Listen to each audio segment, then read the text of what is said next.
So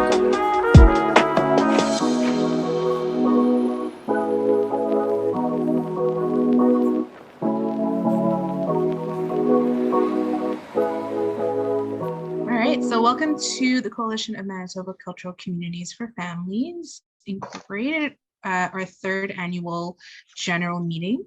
We're so glad you all can join us tonight. I'm Kathleen Byron. I am the Vice Chair of the Board of Directors and your chair for tonight's proceedings.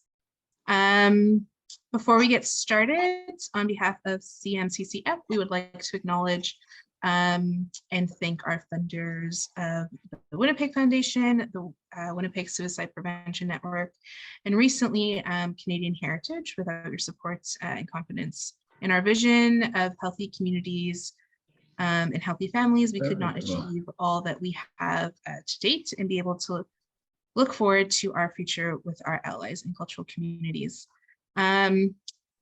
We will also proceed with a land acknowledgement. So CMCCF is located on the original lands of the Anishinaabe, Cree, Oji Cree, Dakota, and Dene peoples, and on the homeland of the Métis Nation. We respect the treaties that were made on these territories. We acknowledge the harms and mistakes of the past, and we dedicate ourselves to move forward in partnership with Indigenous communities in the spirit of reconciliation and collaboration. So before we get into the business portion of this AGM, just a few technical considerations.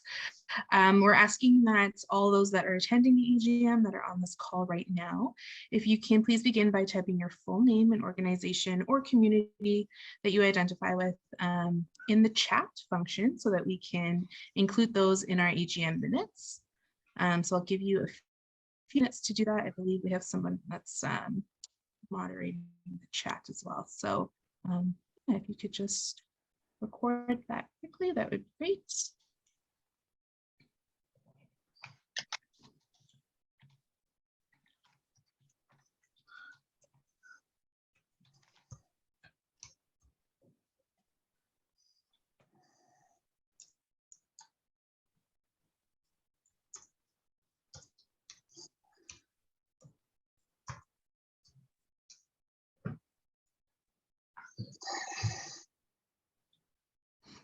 All right, so I think that should be good.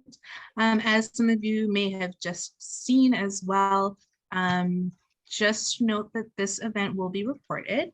And sorry, give me one.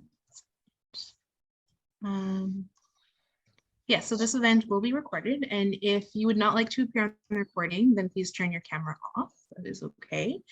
For those that do not want to show as attending the event, you can always feel free to disconnect from the call. Just for your knowledge, this recording will be edited and will be put on our public website, and some content may appear on our social media. So just as a prerequisite for you. All right, so our AGM should be around 40 minutes. And then we have a very exciting panel following this meeting to launch our new two-year initiative, which will start at 7 p.m. So we will try to motor through all of the business stuff for this AGM quite quickly. Kadeen Cummings, who I will get to be able to introduce you to, she was our vice chair. She's on maternity. She took a leave of absence for maternity leave. She will be helping to moderate that panel session. So we do hope that some of you stay on and join us for that launch after the AGM. All right, so our quorum has been met, I believe, Martin, you said, yes, by the members of the corporation who are our current board of directors and who are entitled to vote. For those members who are voting tonight, we will ask that you use the chat function on this call to signify your vote of either in favor, opposed, or abstain. So please use your keyboard to choose the option that you prefer. and note that it is 1 vote per member. All of the board members should have received an AGM package of our previous minutes from our last AGM and the financial statements in advance via email. So hopefully that will help to sort of keep things rolling as we go through to vote. If we have anyone that's new to the call, again, just to reiterate, we ask that you do put your full name and the organization or community that you are associating yourself with in the chat so that we can record it for our minutes. So I think we're going to the agenda for the AGM is up on the screen. So yeah, I think we're going to go into the formalities now. So I will call this meeting to order. Again, my name is Kathleen Byron, and I will be the chair of this AGM. It is October 19th, 6:05 p.m. So the first order of business for our AGM is the approval of our AGM agenda. Again, it is up on the screen if we could have a look through. And then if one of the board members could please make a motion to approve the agenda as it is. I so moved. Thank you, Erickson. And then can it be seconded, please? Seconded, Brhanu. Thank you, Brhanu. So then all in favor, oppose, or abstain, please confirm in the chat.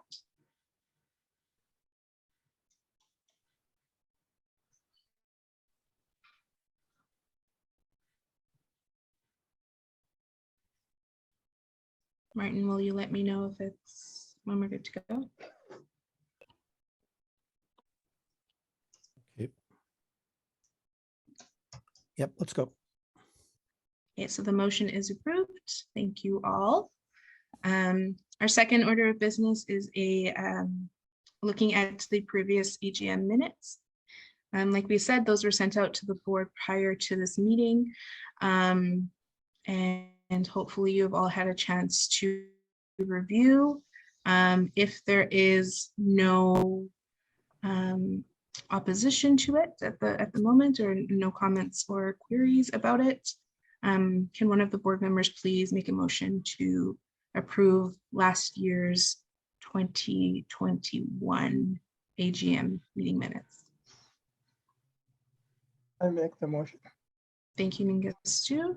And seconded, another board member to second. Is it Simrat? Yeah. Thank you, Simrat. All right, so all in favor, oppose, or abstain, please confirm that in the chat.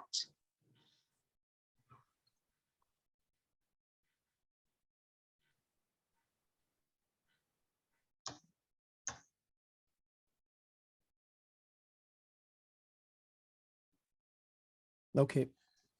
Perfect. So the motion is approved. Thank you all again.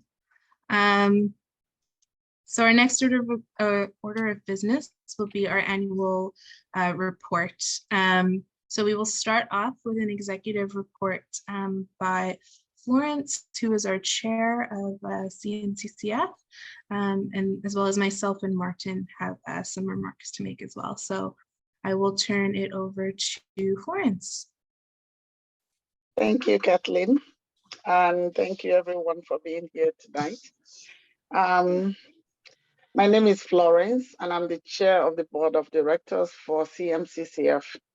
We will have this formal report available in our annual report, which will be posted on our website and in the next couple of weeks. So please make time to check it out.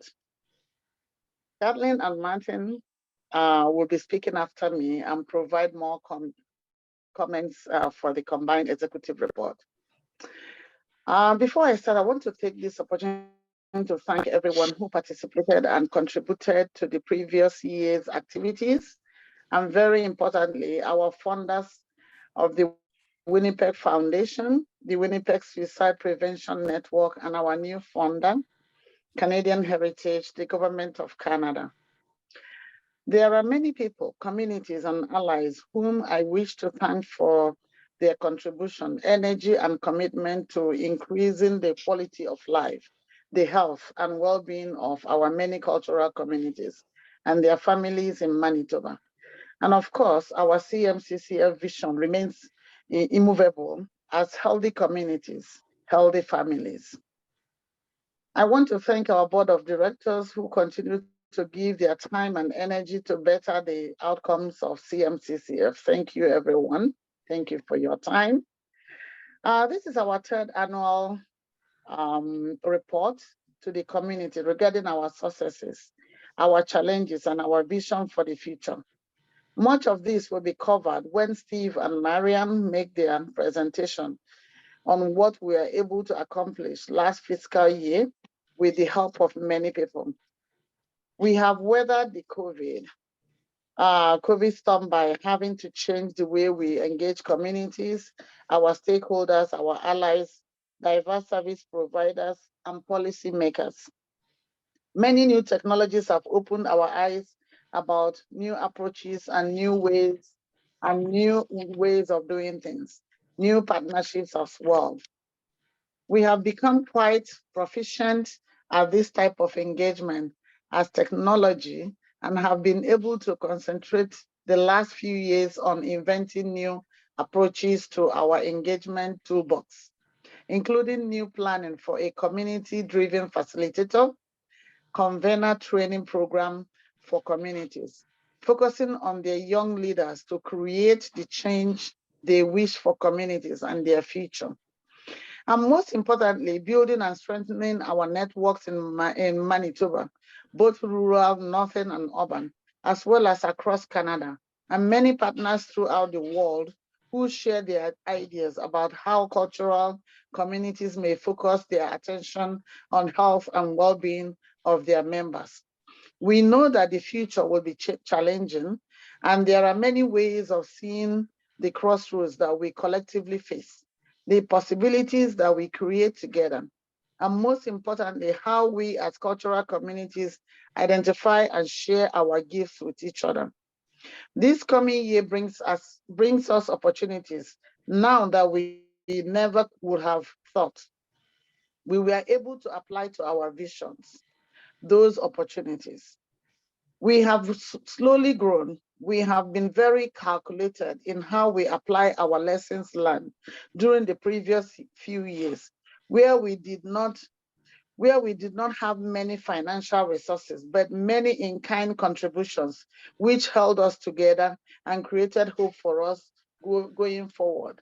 And at this point, I just want to say thank you to all the board of directors, to the members who have stood with us and followed us along in all that we are doing, making sure that CCMCF continue to be as strong as ever. However, with the guidance and help from our communities and allies, we are now stronger, more resilient, and able to face the difficult times ahead. We will continue to build and strengthen our relationships. Now, with the clarity of our focus, we are engaging communities to change the way human service systems will see the diverse communities. We continue to do this by engaging communities and by focusing on a community agenda, by co-creating opportunities to inform current policies and practices and encourage those that influence public policies to adapt to meet the current and future needs of the cultural communities that we serve. You and I know that COVID have brought in a lot of changes and a lot of realities and a lot of us thinking back on how we do things. But one of the things that we found that is even more necessary now is the role CMCCF has to play in ensuring that the community agenda is achieved.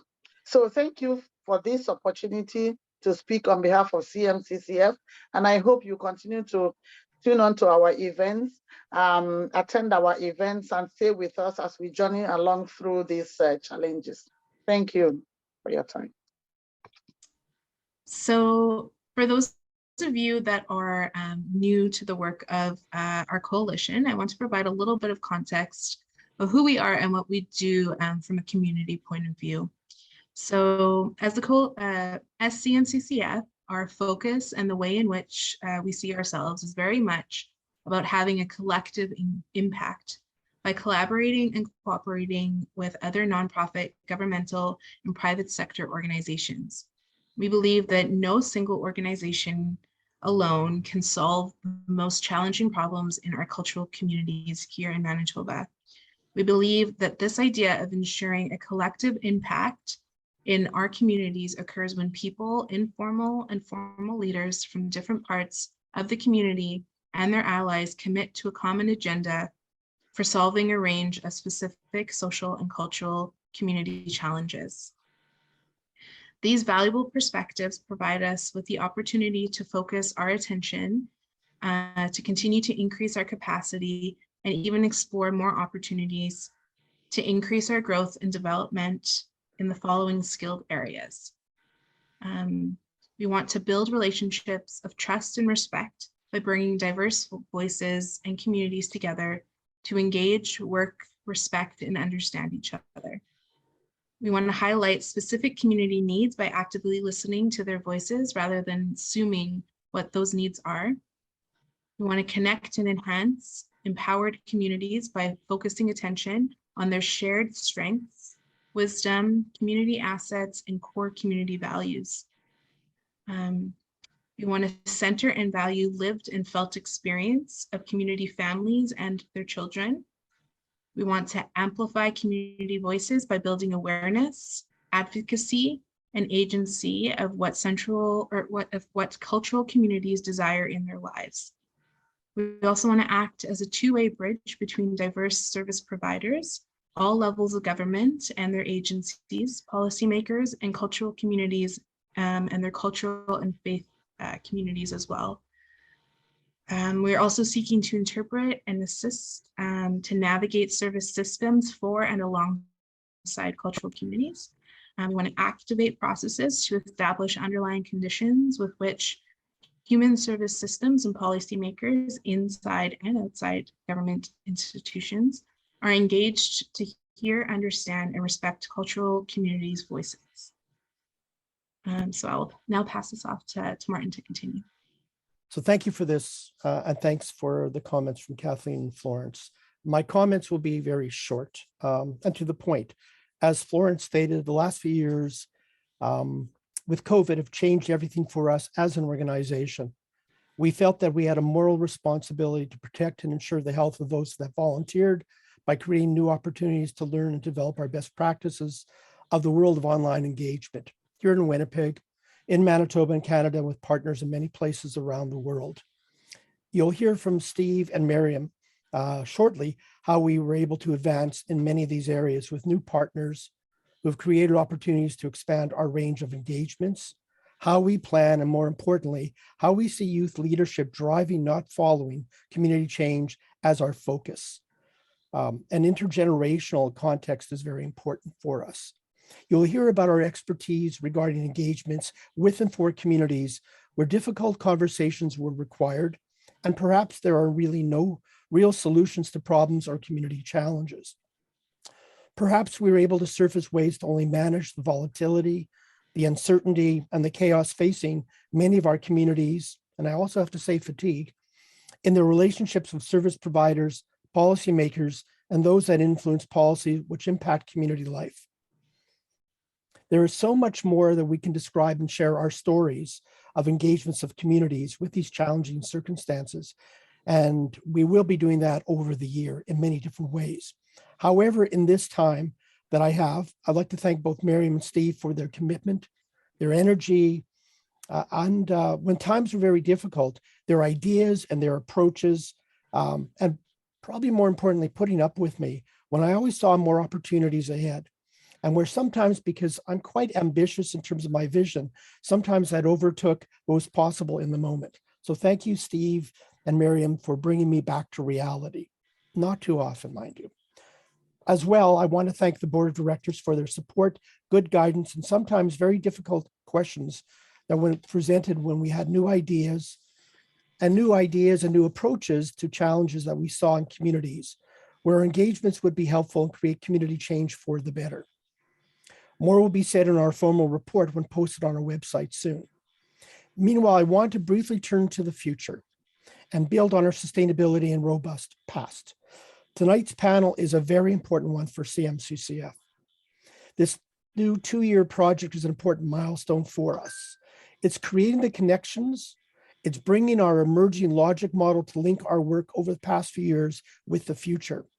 We're now able in our planning of our various types and locations of community engagements over the next 2 years to explore the landscape of how cultural communities and their health and well-being will be either positively or negatively impacted by their lived experiences of social justice, equity and fairness, diversity and inclusion, also known in our vernacular as JEDI. Also, the question that we are asking and will be exploring over the next 2 years will be, what is the relationship of JEDI to the potential reduction of racism, hate, and discrimination? Is there a relationship there at all? We're very interested in exploring that with community. It'll be a very interesting time to explore these ideas and that logic model.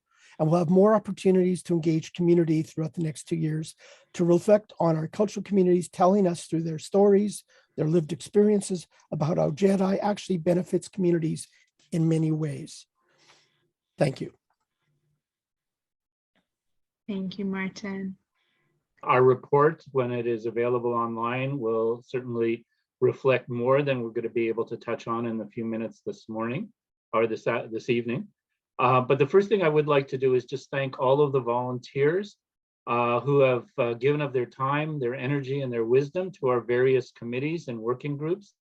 It really isn't without the availability and the input of all of our volunteers that not only makes those various committees and working groups successful, but it really moves the agenda forward of CMCCF.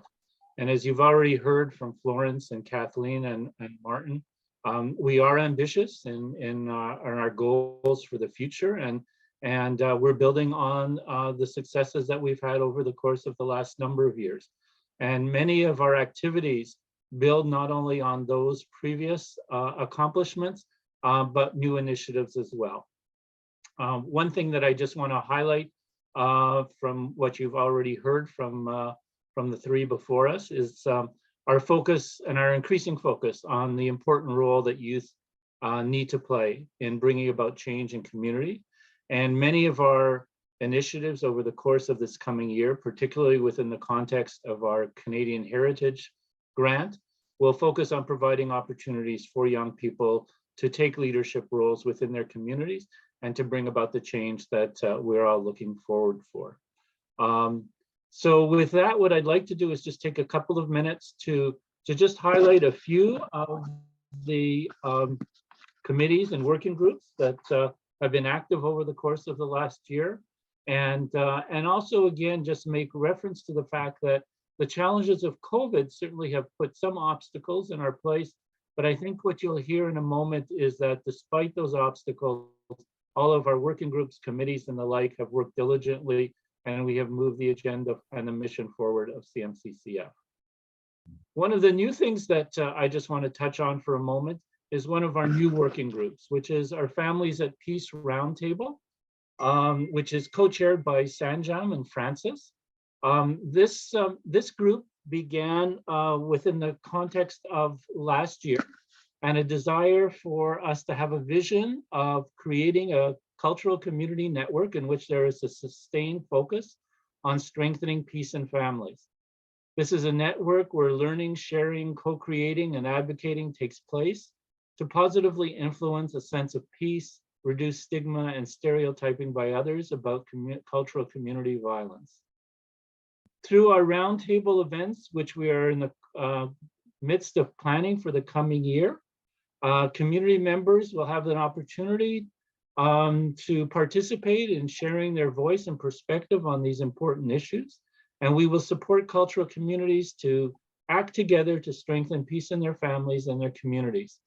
So I encourage you to over the course of the next few months, to hear more from this group in terms of the work that they've accomplished to date, which is basically laying the foundation for the engagements that will occur in the coming year, and you will all receive invitations to participate in those roundtable events.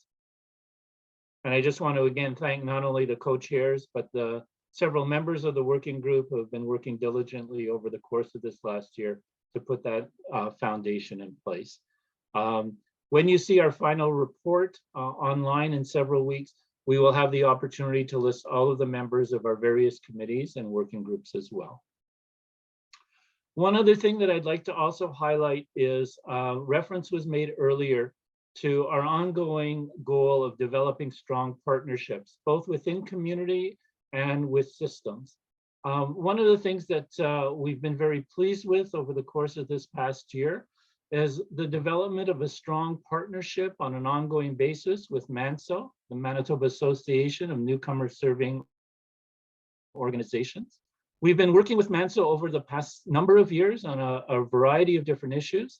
But during the course of this past year, we've had the opportunity to deepen that relationship, to engage in a further dialogue and identify shared common goals, areas in which we can collaborate and work more closely together. And one of the things that we're in the midst of discussing right now is CMCCF's desire to move beyond much of our work, which has occurred largely in Winnipeg over the first few years of the organization's history, to really branching out to across Manitoba. MANSO is a wonderful partner for us in being able to reach out to cultural communities across Manitoba and to other regions. And we're now discussing with them developing a strategy and plan to be able to do that. One other thing that I will just touch on briefly before I turn it over to Miriam is one of our other working groups and one of our other roundtables, which is our Child Wellbeing Roundtable, which has been co-chaired admirably by Deborah and Humera over the course of the past year and a half. That roundtable really has had a vision of seeing cultural communities positively influence child welfare policies, services, and practices. During the course of this past year, a number of community engagements were held, and we were very pleased to see that we had members from cultural communities, not only here in Winnipeg, but outside Winnipeg as well, participate in a number of those community dialogues. Those dialogues provided an opportunity for community members to speak more directly about the issues that are pertinent and relevant and important to them in terms of child welfare and the changes that they would like to see within the system so that families are better supported. We were also pleased to hold 2 engagements over the course of this past year in which we brought community members together in a dialogue with the leaders within child welfare. Those were, I'll describe at this point, as most interesting conversations where community members had the opportunity to share again their priorities and the need for change in the areas in which the system needs to look more directly at bringing about change.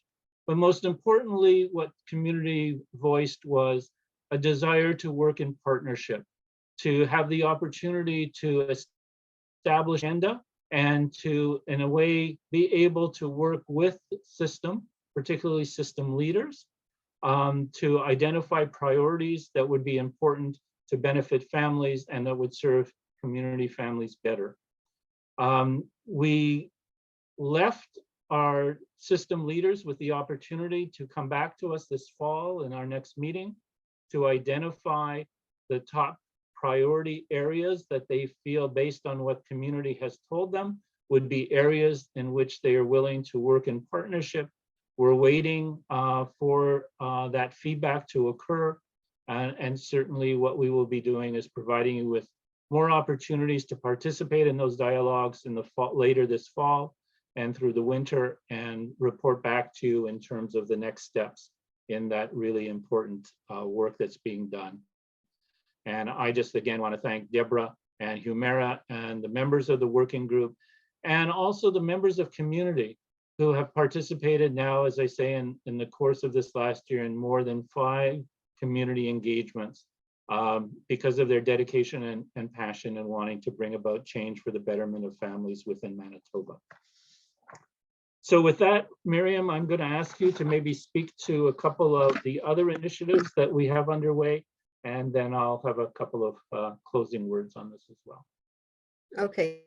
Some of the things that was mentioned by Steve and Martin as well is our work with youth in communities and really amplifying their voice and making sure they're heard in their own communities as well.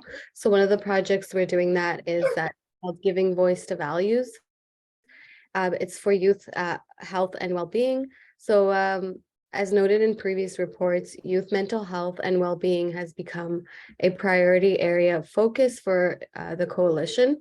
CMCCF was successful in securing some limited funding from the Winnipeg Suicide Prevention Network to develop a model of engagement entitled Giving Voice to Values, which will provide an opportunity for a small number of youth to explore their personal values and how these are connected to their overall well-being, and how these values may also guide the youth to planning their goals for the future. While a small working group was formed a while ago, much of the planning was put on hold due to COVID-related challenges. So we were able to connect with a few different youth from different communities and do some planning, but we kind of had to stop and we faced some challenges along the way. However, the planning group has recently been reactivated, and the hope is for youth to be recruited over the next few months and the project then move forward again. And then another project we've been working on is in partnership with the General Child and Family Services, Winnipeg Child and Family Services, and then CMCCF. So we did a needs assessment, which focuses on the practices with diverse families and children. As noted in last year's report, a unique partnership was established between CMCCF, Winnipeg Child and Family Services, and the General Child and Family Services Authority. In recognition that Child and Family Services provide a range of services to cultural communities, discussions were held between the three organizations, and a partnership was developed to explore the view of frontline CFS staff regarding which of their practices are successful in working with cultural communities, and where frontline staff feel that their practices and approaches could be strengthened. This initiative was led by myself, and then with the supports also being provided by a representative from the General Authority, along with Martin and Steve from CMCCF.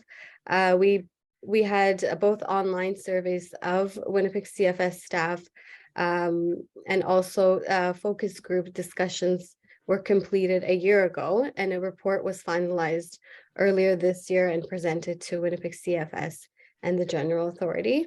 The report highlighted both recommendations internal to Winnipeg CFS, as well as recommendations for potential ways in which Winnipeg CFS can work in partnership with cultural communities and CMCCF for the betterment of families receiving services from their system. The coalition is awaiting feedback from Winnipeg CFS and the General Authority with regard to the next steps in the process of implementation of the recommendation. So this is a project that is still ongoing. Great, thanks so much, Miriam. Just before I wrap up, I just want to touch on two things very briefly. As has been said many times, one of the other lifebloods of CMCCF is those opportunities for us to apply for funding from various sources, whether it be foundations, the federal government, and others.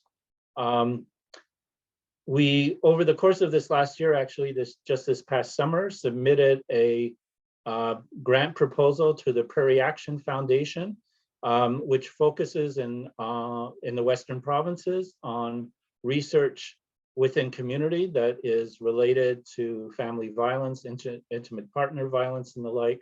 We submitted that grant proposal in partnership with Resolve at the University of Manitoba. We made it through the first stages of the review. We're hoping to hear in the next few weeks as to whether we will be successful in getting some funding to engage community in a number of conversations around issues of family violence, with the hope that we will then collect data and be able to provide a report to the systems that support families with recommendations as to how resources can be strengthened for families who are experiencing those kinds of dramatic impacts on their family life. We're pleased to have the opportunity to partner with Resolve. This is one of the first opportunities for us to actually work closely in collaboration with university researchers, and we will certainly let you know as soon as we're successful, hopefully, in getting that grant.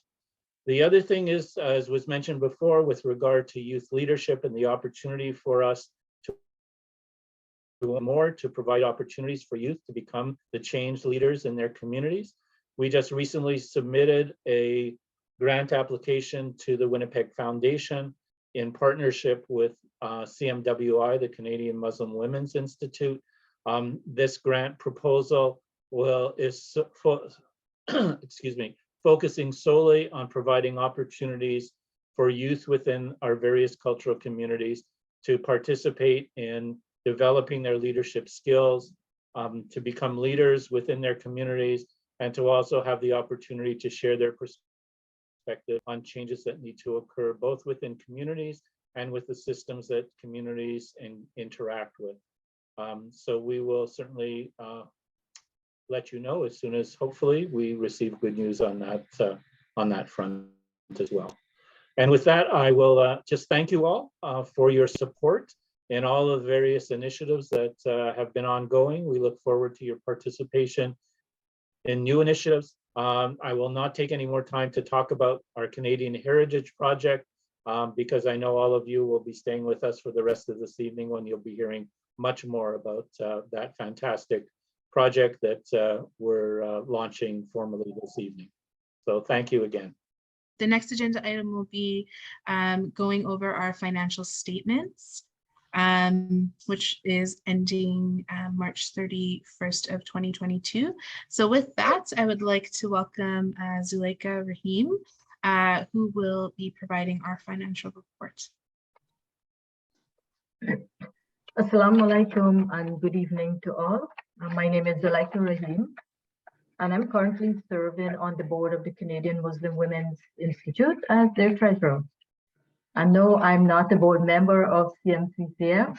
I'm here to present on behalf of them the financial statement. And the reason for that is CMCCF and CMWI entered into a MOU to support the organization by providing financial management services. CMCCF funds flow through CMWI bank accounts, and I am responsible for monitoring the financial transactions.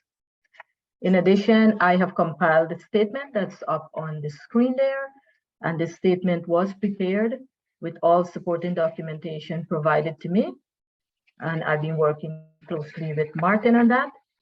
The statements there was prepared in accordance with GAAP, or generally accepted accounting principles. And to the best of my knowledge, the numbers are fairly presented based on documentation and information that was made available to me. So with that, I will go right into the financial statement. In 2021, the cash balance closing was $21,473. We have a closing cash balance of $6,352 in 2022. Our accounts receivable has increased from 2021 to 2022, and the $25,000 is mainly outstanding grants. The other receivable is GST rebate. That's still outstanding at the end of the year. Hopefully that's received soon. So our total asset at the end of 2022 was $31,770. And onto the liability and net asset, these are liabilities that owed by CMCCF. The accrued liability, we have $1,538 compared to $1,613 from 2021. Our deferred contribution is mainly grants that are deferred because the funder has allowed for the organization to defer any unused portion of that grant. 29,334, and other is 898. So the total liability is 31,770. Net asset is 0 because the organization has not recognized any revenue. So 0 is okay to have for now. So the statement are balanced at total liability and asset at $31,770. So we move on now to the operating statement. Yep, the statement of revenue and expenditure. Just want to pull this over, sorry. Revenue, the contributions is all grants. We call them contribution on the revenue. We've recognized $20,027 contribution. Those are funds that the organization recognized to spend.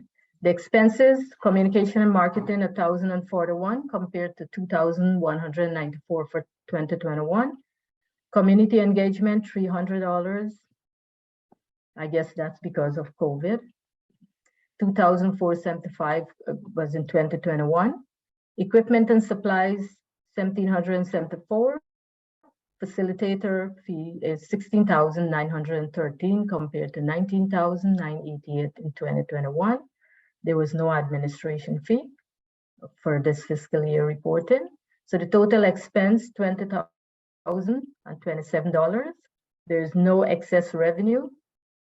And that's why the net asset is also 0 because it's a nonprofit, so no profit. So everything that we recognize as revenue was spent. The other funds were deferred.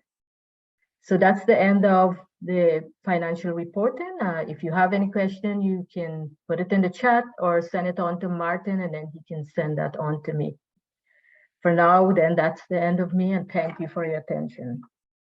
Thank you so much, Zuleika, and thank you so much for your continued support and guidance with our financial statements over the last few years. So with this, I would like to make a motion to accept these financial statements as final for year ending March 31st, 2022, and no further adjustments will be made in the books. Could I have a seconder from our board members, please? Seconded. Thank you, Erickson. So all in favor, oppose, or abstain, please confirm in the chat.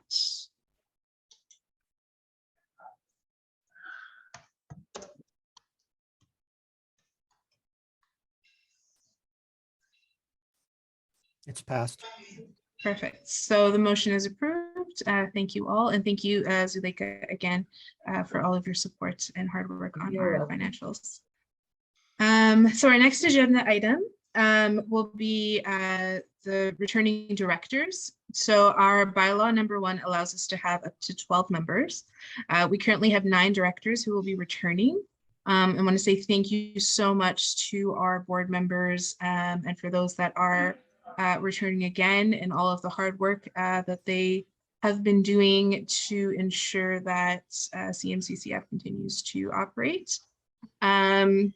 We will note that Christine is taking a leave for 1 year. So she has put in that request and it has been granted.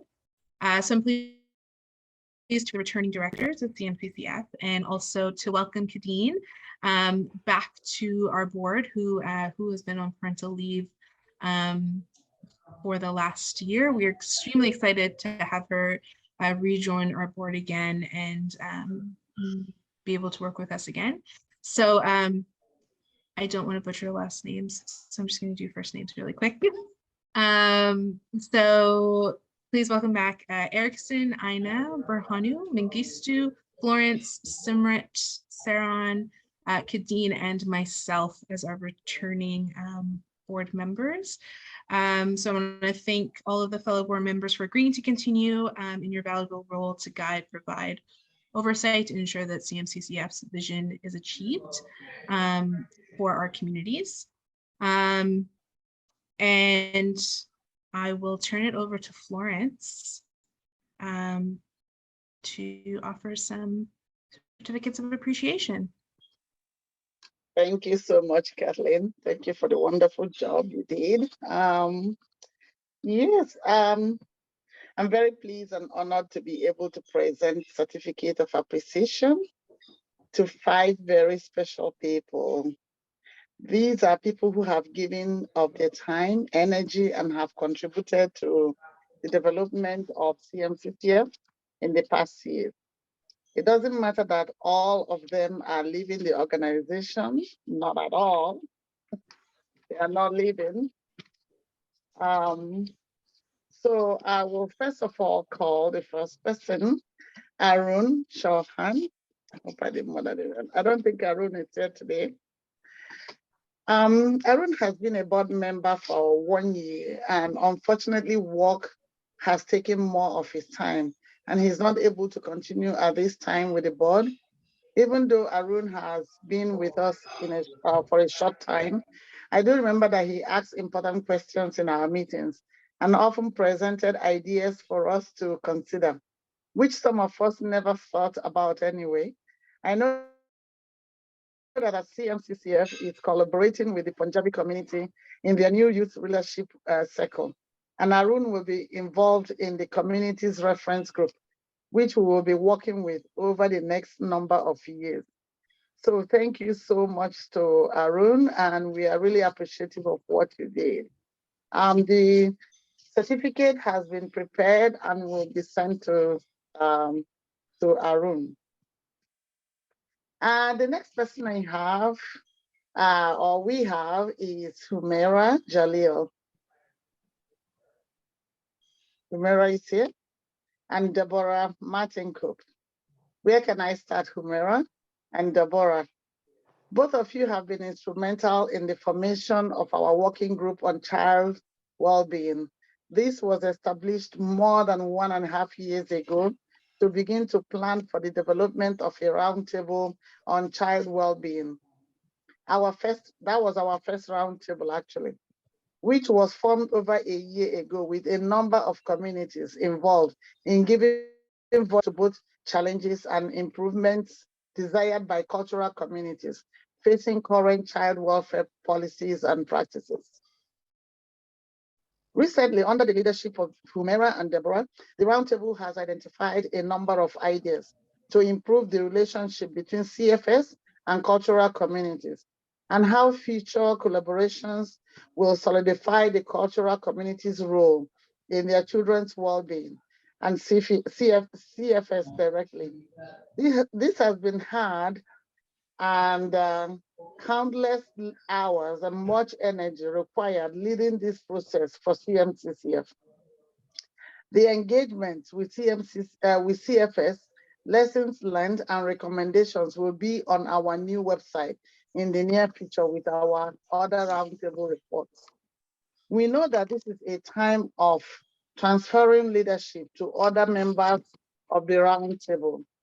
On behalf of the board and director and staff, we thank both of you for your leadership and your commitment to the vision of the roundtable to better the lives of our cultural community families, and by ensuring that the cultural context of how child welfare is practiced becomes a critical aspect of CFS, future policies and practices. So thank you very much to Humera and to Deborah. We have also prepared your certificate for you, and I'm sure you have it. We'll have it sent to you directly. It's also on the chat as well. So thank you so much for all your hard work. The next person I have is Alka Kumar. Alka is very active in many of our projects, including the Wisdom of Hope International Circle, the development of our Community Engagement Facilitators Program, presenting at this week's Metropolis Conference with Mariam, as well as guiding tonight's panel following our AGM. However, most importantly, she has helped to facilitate the development of our second roundtable that is in development now. This new roundtable will be called Families at Peace, which will be a roundtable focusing on cultural community violence, using the lens of peace and conflict within communities. We are excited about many of these initiatives. Appreciate the leadership provided by ALCA as we move forward, and are looking forward to collaborating with ALCA and others in the new 2-year initiative. Thank you so much, ALCA, for all that you are doing and yet to do. I personally have met ALCA, have worked with ALCA in many other ways, and I tell you, I cannot begin to imagine the strength and energy to which she brings to the table. So thank you so much, ALCA. And we've also put the certificate on the chart there for you to see. The next person we have is Zuleika Rahim. Zuleika has been with us from the very beginning. As CMWI, the Canadian Muslim Women's Institute, has been our sponsor for our foundation grants since we were formed in 2018. Isn't that wonderful? We are very appreciative of the role that Zuleika has played in providing both financial planning expertise as well as daily financial management for CMCCF. Her calm demeanor, her sense of humor, and her wealth of experience and knowledge in these financial matters has made life a bit easier for us as board members. I know that Martin has also relied heavily and probably leaned very much on Zuleika for our monthly bookkeeping, reviewing budgets, and most importantly, our annual returns, such as what she provided tonight. Tonight was her last night to provide our financial statement at an AGM, as this is now being turned over to Nike, who has started to play a vital role in the financial management of CMCCF.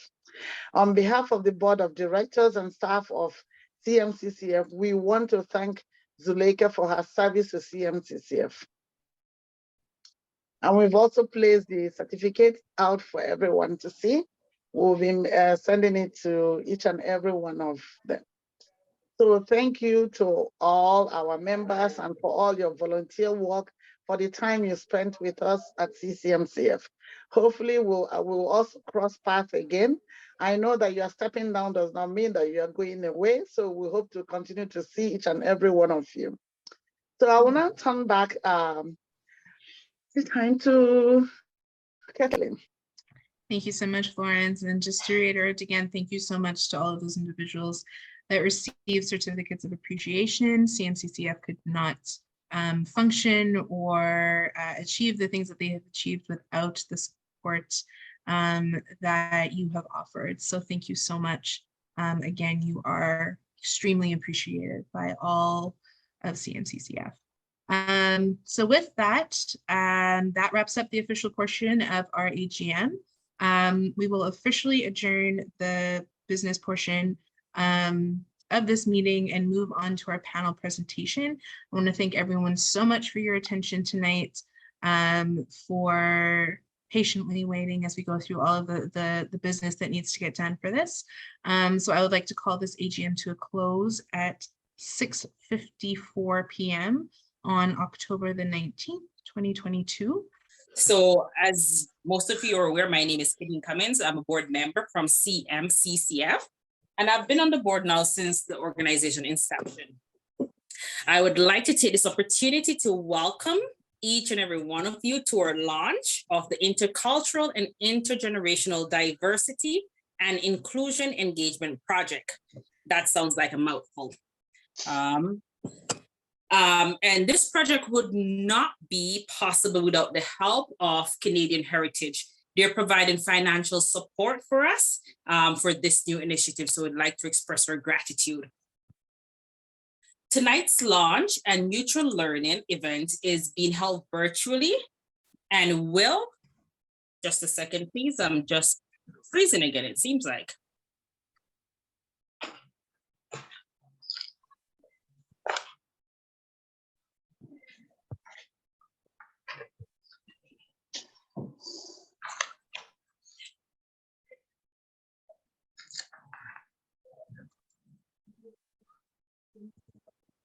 The event is being held, thank you so much, being held virtually and will provide an opportunity for our many cultural communities and allies to learn more about the project and to participate in a moderated conversation with a panel of speakers with lived experience. We will introduce our panel a bit later, and they will share their thoughts on diversity, equity, and inclusion, and their ideas on the ways that DEI can be strengthened to reduce or to serve to reduce racism, hate, discrimination, while strengthening cultural communities to be healthy and focus on the well-being of their members.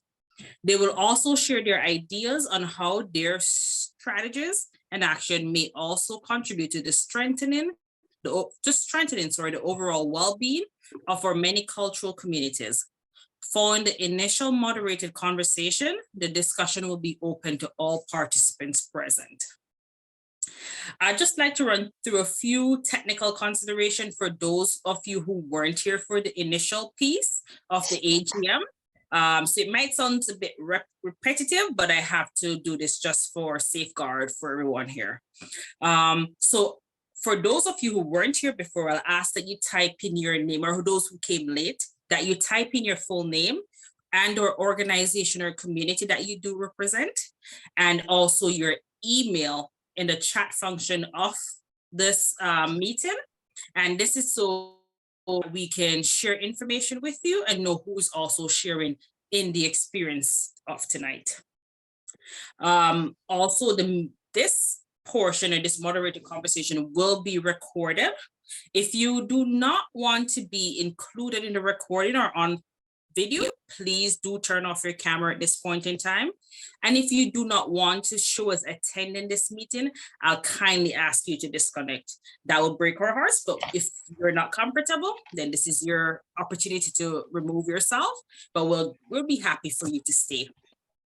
The recording, let me explain, the recording is going to be used for our content for our public website and also for social media. So that's where we will be using bits and pieces of. Tonight's meeting is in that regards. So the Coalition of Manitoba Cultural Communities for Families is located on the original land of the Anishinaabe, Cree, Oji-Cree, Dakota, and Dene peoples, and on the homeland of the Métis Nation. We respect the treaties that were made on these territories. We acknowledge the harms and mistakes of the past, and we dedicate ourselves to move forward in partnership with Indigenous communities in a spirit of reconciliation and collaboration. I'd like to take this opportunity to briefly introduce our 2-year project that we'll be embarking on. The Coalition of Manitoba Cultural Communities for Families is formally launching a two-year project financially supported by the Canadian Heritage, as I previously mentioned, and thank for their funding. All ongoing CMCCF new initiative projects are grounded in a partnership framework. And the key objective of the coalition is to enhance diversity, equity, and inclusion structures within the community setting. Ultimately, we see the outcomes of this initiative will be to achieve the final outcome of strengthening family and community well-being, which if you've been involved with us before, you know that is at the core of what we do. It's our vision: healthy families equals healthy communities. One thing I would like to begin by explaining is that we're using the social justice, equity, diversity, and inclusion lens, also known as JEDI. We're aware that diversity, equity, and inclusion frame is often, it's popular amongst mainstream, especially in an organizational context, especially during COVID, which we've been weathering for the past 2+ years. However, as we know, that implicit in our work in community is social justice. So from this point on, we have included J, and hence we get JEDI, right? Social justice, diversity, equity, and inclusion. We believe that this initiative will be engaging within our cultural communities and their allies, and where we will have many opportunities to understand the lived experiences of our cultural communities using the JEDI framework. We will explore how these community underpinning strengthened communities, we'll explore how JEDI, and those underpinning strengthened communities, their health and well-being, and in return reduce or even begin to eliminate hate, racism, and discrimination. Over the next years, we'll embark on a number of things. One being, we'll introduce our new community engagement facilitators training program. And this will have a number of leaders from communities, especially youth, who will be trained to facilitate these conversations. 2, will also facilitate a storytelling festival for those in diverse cultural communities who have lived experience and challenges and possibilities of social justice, equity, diversity, and inclusion, both internal and external to their communities.